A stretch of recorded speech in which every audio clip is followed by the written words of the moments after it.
Welcome to AfriScope channel. This video is for educational and informational purposes only.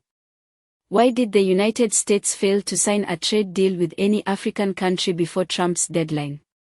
Was it just a case of low priority, or does it reveal something deeper, something more systemic, about how Africa is viewed by global superpowers? According to journalist Larry Madowo, South African officials were reportedly left on read before the US slapped a shocking 30% tariff on aluminum imports. MJ, there are African countries negotiating with the US to find a trade deal, but the United States did not strike a deal with any African country before that August 1st deadline, and it reflects a sobering reality. None of these economies are big enough compared to America's largest trading partners like China or the European Union, but also some say it shows how low on the priority list the White House places African countries. For instance, South Africa was actively speaking to US officials into the deadline, trying to get feedback on a proposal they had given about a framework for a trade deal. And this is really important for South Africa because the US is the second largest trading partner. There's 500,000 South African jobs tied to trade with the United States, and yet they were still not able to get this across the line. I want you to listen to the South African Trade Minister speaking to public television just hours before this deadline came into effect and talking about they had been on the phone as late as Wednesday night with the US Embassy and with the US Trade Representative. And they were unable to give us a firm indication as to what it is that we need to do now to get to the point of a decision in relation to South Africa.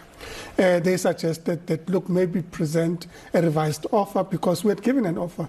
When we were in the US, you'd recall, we announced that we've given a framework deal to the US with a set of issues that we thought we should be able to offer them, but also a reciprocal engagement on what we would require from the US side. We haven't had confirmation as to what their stance is so far.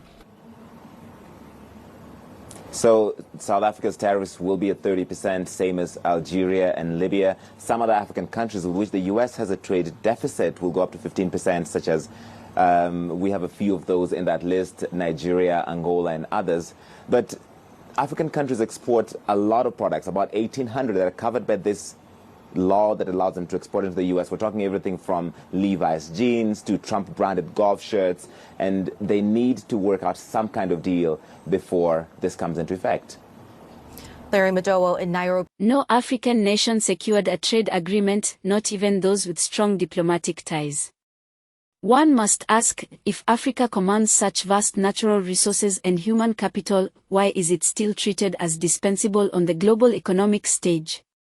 Could it be that African leaders have failed to negotiate from a position of strength, or have they simply accepted a seat at the table where decisions are already made without them? How long will Africa continue to play defense in global trade? Do you believe African countries are taken seriously at negotiation tables, or are we merely tokens in the room? Let us know in the comments. Meanwhile, the different kind of unification call is gaining attention, this time from South Africa's Julius Malema. In a recent speech, Malema suggested that Swahili should be taught across all African nations. Swahili is the most practical language, not because it's big, it was one of the big languages. No, it's not, but it's already being spoken in different countries. So you might say Zulu is big, but it's only spoken in South Africa. But once you go with a language that is already in different countries, then you are not going to start from zero. Hence, we've made a call as also EFF. Very similar to Nguni languages, by the way. So we have made a call, and you'll find some dialects of Zulu as well in Swahili. So we've made a call to the minister in the past as EFF for Swahili to be taught in schools. And once we start teaching Swahili as South Africa, then we'll be able to call all of African continent to start teaching Swahili. And once we've got a common language that we can use to communicate amongst ourselves and not use colonial languages, the unity of Africa is going to be easy. Now we are divided between the Francophones and the Anglophones. We are divided through colonial languages. Let's push this language and make sure that we've got some starting point. And the most practical thing to do now, which the minister and the president should support if they're interested in uniting African people, is to say, let's teach Swahili and encourage other countries to start teaching Swahili. His rationale? Language is power. And if Africa wants unity, it must start speaking in one voice, literally. This is not just about words. Language is culture, identity, and resistance. Swahili, spoken across East Africa, is rooted in African heritage and not imposed by colonial powers. But can it truly bridge the divide between the continent's hundreds of languages and dialects? Is there political will from West and Central African nations to embrace such a shift, or will this dream die at the hands of tribal politics and elitist resistance? What language should represent Africa's voice to the world? Would you be willing to learn Swahili if it meant building a stronger, united Africa? Drop your thoughts below. Back in Nigeria, a different storm is brewing, one rooted not in language or trade, but in governance and wastage. The U.S. mission in Nigeria recently revealed shocking levels of wasteful spending by Nigerian politicians. It's no longer news that leadership in Nigeria often comes with perks and excess, but what shook many was the direct call-out of individuals in power, including Osun State Governor Ademila Adeleke. TV host Mimi Fawaz didn't hold back. After the U.S. mission to Nigeria recently called out state governors for wasteful spending, now the receipts are rolling in, and Osun State just made the headlines, spending $3.1 billion on international travel alone in 6 months. So between January and June 2025, Governor Adeleke's administration blew billions on travels, training, food and sitting allowances, while basic education, healthcare and clean water were left to struggle. Now let's get into the numbers. Over $2.8 billion on international travels and transport.